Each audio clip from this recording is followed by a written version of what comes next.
tumepata ushindi wa magoli 3, tumesonga mbele. Sisi kwetu tumetimiza malengo yetu, tunaangalia kile ambacho kiko mbele yetu.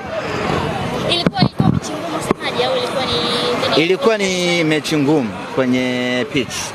Kwenye nje hivi ulikuwa unaitazama kama ni mechi nyepesi kwa sababu ni Simba dhidi ya TMA, Simba dhidi ya timu ya Championship, Simba dhidi ya wachezaji ambao hawana uzoefu mkubwa, lakini ndani ya pitch ilikuwa ni tofauti kabisa.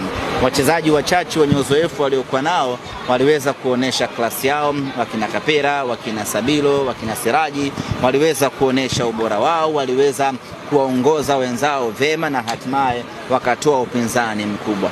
Kwa hiyo kwenye pitch ilikuwa ni mechi kubwa, ilikuwa ni mechi ngumu, ni mechi ya kimbinu, na of course wapinzani wetu waliweza na ya mchezo huko. Semaji hapo umezungumza kusema Joshua Mutale. Kuna muda mashabiki ni kama walikuwa wakilalama jukwaani na ambavyo anacheza pia. Kwako umeona ametimiza majukumu yake Joshua Mutale kwenye mechi ya leo. Light kama angekuwa amekosea sana kwa kiwango hicho, naamini mwalimu angemfanyia mabadiliko kwa sababu nje bado kulikuwa kuna watu wengi.